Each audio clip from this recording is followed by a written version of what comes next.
everyone, and welcome to another episode of Incisal Bites. On today's episode, we will be using our crock pot again, and we will be making pot roast. Crock pot meals are an awesome way to make your meal ahead of time and even meal prep for the week. So let's get started.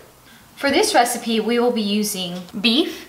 Today I'm using about 2.5 pounds of chuck roast, potatoes, carrots, celery, salt and pepper, oregano, basil, crushed red pepper, and a pot roast package mix, which I've already combined with about 1/2 cup of water and 1/2 cup of red wine.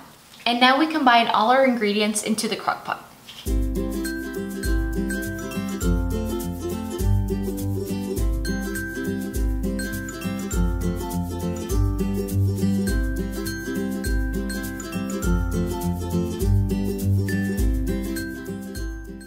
Once you combine all your ingredients, you'll set your crock pot to high and leave it for about 4.5 hours.